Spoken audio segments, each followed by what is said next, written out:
ketika Al-Quran memberikan gambaran kita untuk praktek tayamum, maka diksi yang digunakan adalah masaha, famsahu. Masih ingat ya, dalam bab wudu yang pernah saya terangkan, di ayat yang sama, ayat yang ke-6 surah Al-Ma'idah, ketika Allah meminta kita membasuh wajah dalam wudu kan pakai ghusala, ya, kepala kan pakai masaha. Jadi saya tidak perlu terangkan lagi tentang masaha. Jadi artinya di situ mengusap, ya, mengusap bukan membasuh.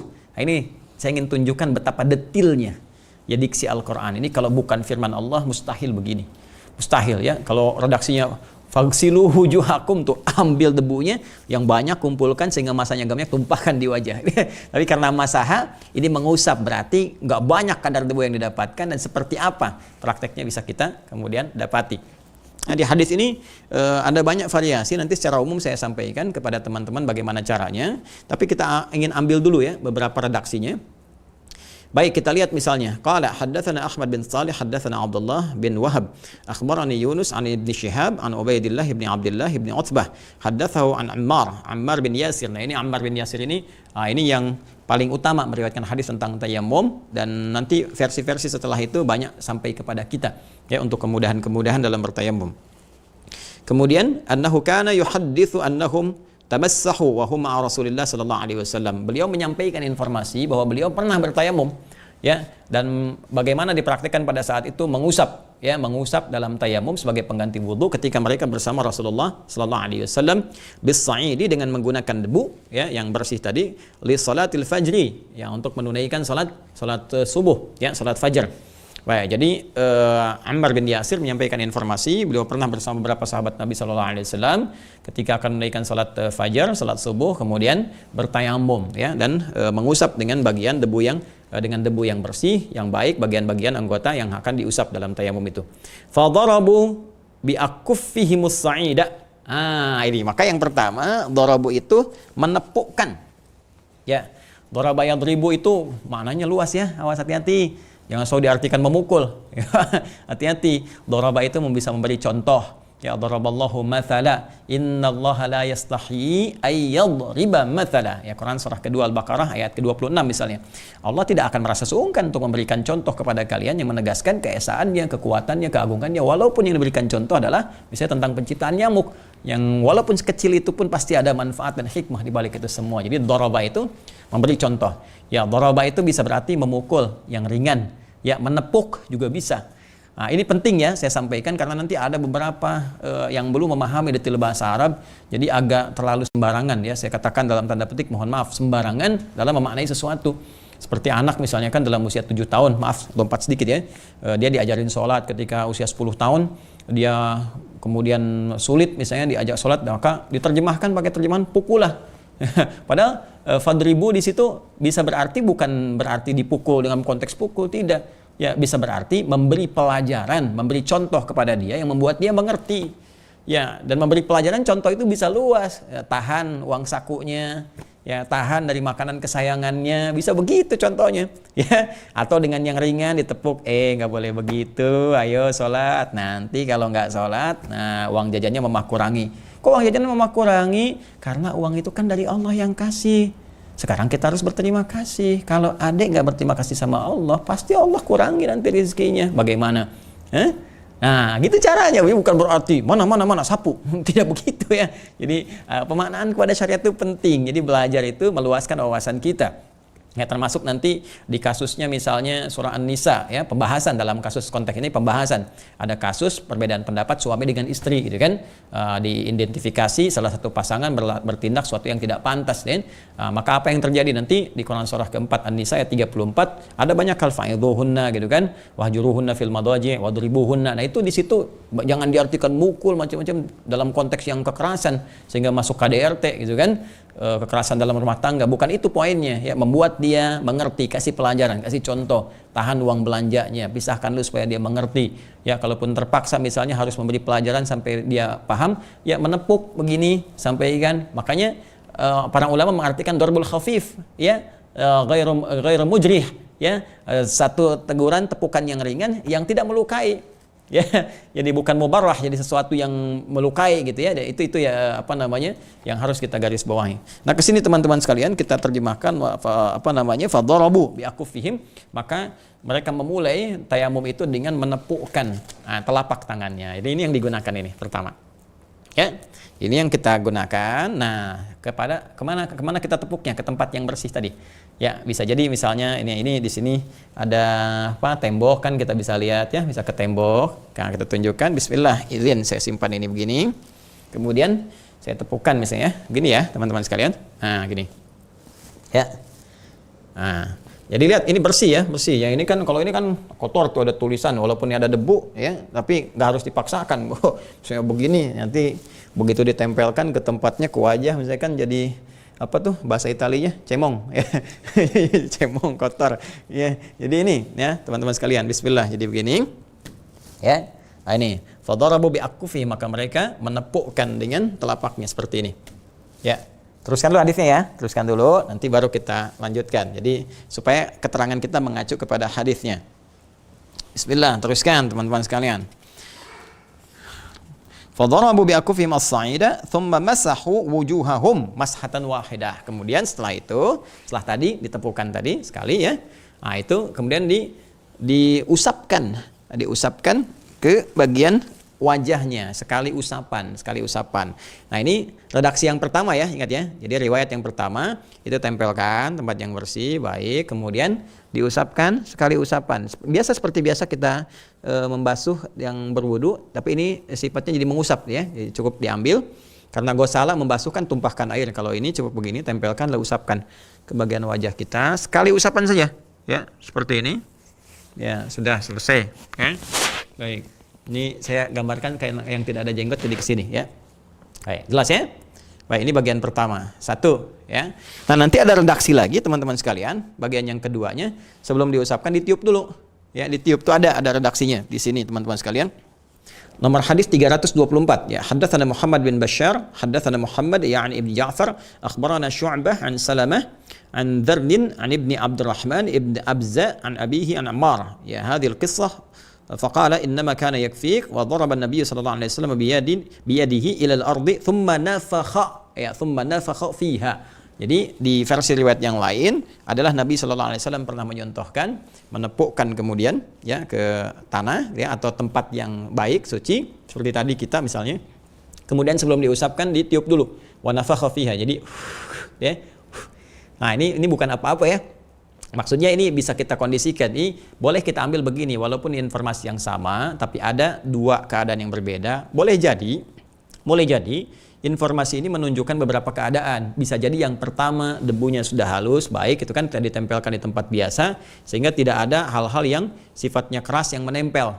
Ya, beda kan kalau kita di tembok, kemudian di tanah walaupun bersih, ya kadang-kadang misalnya kita temukan di padang pasir atau tanah biasa, kan ada yang bagian kerasnya nempel misalnya kan. Nah, boleh jadi tujuannya untuk membersihkan dulu ya atau untuk menghilangkan dulu yang keras-keras yang ditiupkan. Ya, sehingga tersisa yang halusnya tinggal diusapkan kepada bagian wajah. Jadi ini nggak perlu dipertentangkan, ya ini yang benar begini, yang ini bid'ah. Tidak, bukan ada kaitan bid'ah atau bukan. Ini kaitannya dengan wawasan dan informasi yang sampai kepada kita.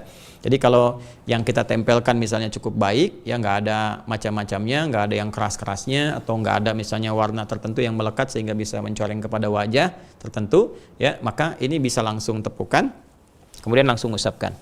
Jelas ya? Kemudian setelah itu ada juga kita bisa tempelkan, ya bisa tiupkan dulu, ya. Setelah itu baru kita usapkan seperti ini. Mashatan wahidah, sekali usapan. Ya, di sini wajar teman-teman sekalian diskusi itu termasuk di kitab hadis juga di Sunan Abu Daud. Beberapa riwayat karena menerima dari yang pertama tanpa menepuk, tanpa meniup ya, tanpa meniup. Ada juga yang mengatakan di sini. Misalnya kita contohkan di sini ada kalimat tanpa meniupkan gitu kan. Nah, ini illa annahu qala lam yanfukh. Ya, di nomor hadis 326 kan an Husain an Abi Malik qala sami'tu Ammar yakhutubu bi mithlihi illa annahu qala lam yanfukh. Jadi keterangan dari Abi Malik ketika menerima dari Ammar ya, Ammar mengatakan tidak meniup ya, tapi di beberapa kesempatan yang lain mengatakan ya wa dzakara Husain ibnu Muhammad ibnu Syu'bah anil Hakam fi hadzal hadits qala daraba bi kaffaihi ila al-ardi wa nafakha. Ya, dan meniupkan. Nah, ini kadang-kadang begini.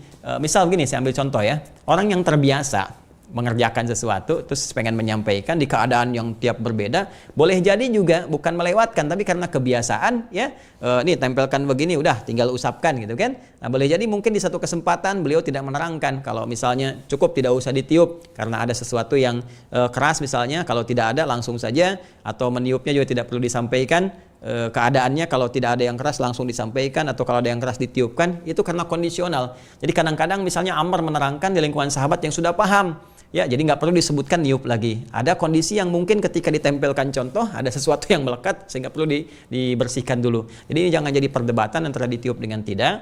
Yang penting tempelkan, kalau kiranya sudah kita nyaman tinggal sampaikan saja, usapkan sekali usapan. Kalau ada sesuatu yang menempel ikut ya kita tiup untuk membersihkannya. Jelas ya? Baik, paham. Nah, kemudian setelah itu famassahu bi aydihim kulliha ilal manakib wal abat min butuni aydihim. Nah, ini yang kedua, teman-teman sekalian, setelah dari wajah kemudian ke tangan.